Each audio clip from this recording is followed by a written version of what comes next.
and check it out. Now, Music 101, niggas. Okay, now I love videos like this. We could get to the jokes all day. But a little bit of education will last you guys if you're a prospective artist, or even if you're fans that just love music and you want to understand shit better, it will last you way longer than a few jokes. Now, check this out. In music, there's something called splits. Whether you're releasing via TuneCore or some DistroKid or some like independent distribution company, or you submitted your record to Atlantic Records, there's something called splits. Now, what is splits? Splits is going to tell you what the fuck, who owns of the record, or how it should be paid out when a dollar comes in.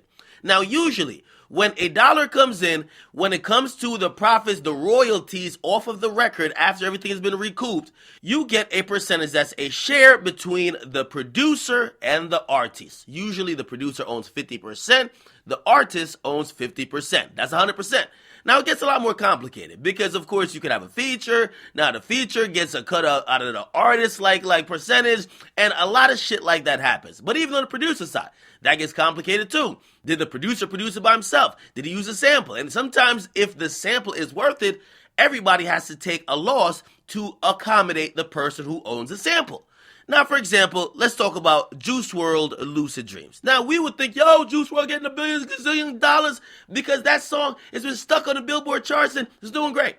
Now, if you go by what I just said, we would think that the producer of the record owns 50%, Juice Wrld owns 50%, but that's not quite the case. It's not quite the case because the beat was actually interpolated with another song that's very popular, and that's the reason why people use sample, if you don't know, because a sample song will give the listener familiarity. It's easier to make a hit. That's why in the early 2000s, everybody used samples. Yes, you had to pay more and you made less from the record.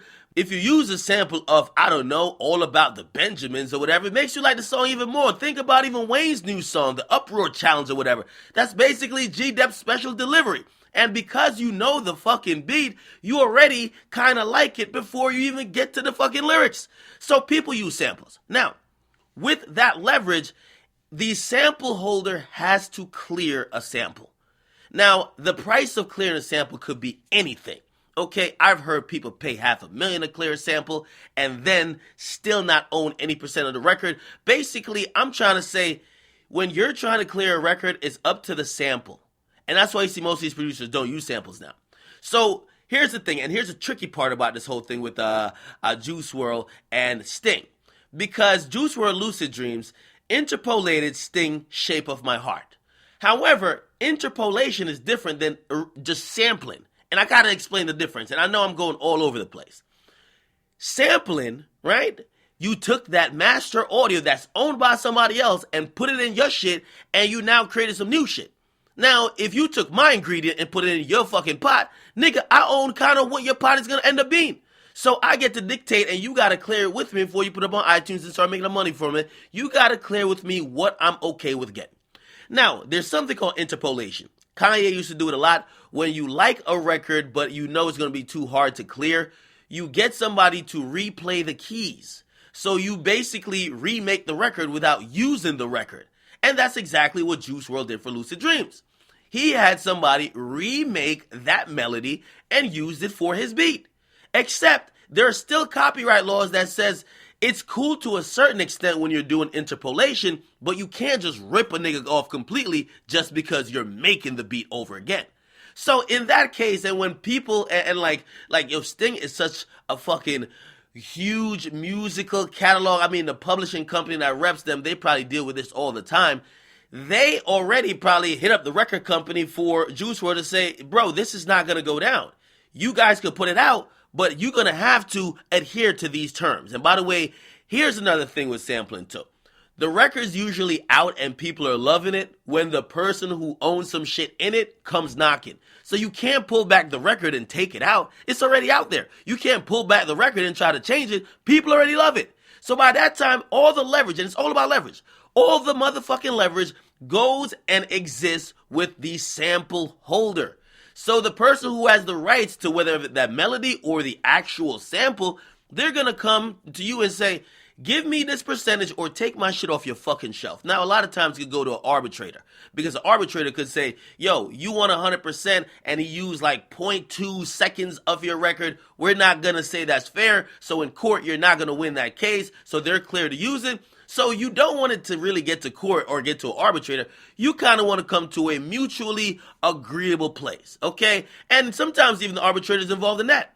Now, we get to find out, and I'm sorry I'm so long-winded, but I love to give these tidbits because these is what really make up the music business. Seriously. Now, we get to find out Juice Wrld Lucid Dreams is owned 85% by Sting. Now, the producer of the record went on Twitter to rant and said, fuck Sting and his old team after taking 85% of Lucid Dreams for interpolating Shape of My Heart, not even sampling. He threatened to take us to court for trying to take any percentage. Sting also flexed stealing our money and said it put his grandkids through college. Now, I gotta get at that producer real quick. It's not your money. It's his motherfucking record and sample. The Shape of My Heart is a very legendary sample. The reason why they're taking 85% is that so many other people have copied that exact same thing, and that record is so fucking successful. It's crazy that you as a producer would accuse a nigga of stealing from you when you literally stole from him. Nigga, that's stealing. And again, it's acceptable stealing when you pay the person. So it's not stealing that. But you took his fucking melody, and now because he wants his money, you're saying he's stealing from you? No, he's not. He's not stealing from you. You stole from him. He just wants to get paid. Okay? Now, the 85% might be a lot, but nigga, that's business. Don't use a fucking sample. You shouldn't use a sample if you don't want to get down in the sample nitty gritty.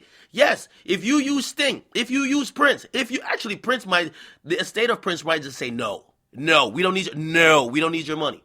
Right? Michael Jackson, you think, I could tell you this. I'll tell you this. As big as Drake is, guaranteed Drake doesn't own even 40% of that record he has on his album with Michael Jackson. Guaranteed. I'd be surprised if he owns over 10. Michael Jackson doesn't need Drake. Michael Jackson, and when records have lived and stood the test of time, and by the way, that's an old Michael Jackson record, they don't need these new niggas. Niggas sample it all the time. You know who else has sampled Shape of My Heart? I'll read down a list. Russ sampled it recently. Okay? Juice Wrld sampled it recently. Tory Lanez sampled it like last year. Okay? You had Pastor Troy. You had Lil Zane. You had Nas, who did it in 96. Monica. There's so many people. Carl Thomas, Lil Zane, Sugar Babe. Listen, there's so many people who sampled this one record. They don't need Juice Wrld. So yes, you need that record more than me, Juice Wrld. That's your number one hit. I've been a legend. Give me 85% of the money. You go on tour, nigga. That's how it works. Might seem like it's unfair. It's not unfair to me. That's how sampling motherfucking works. It works like that. Same with Marvin Gaye with Blurred Lines when it came to Robin Thicke and like T.I. and them. What?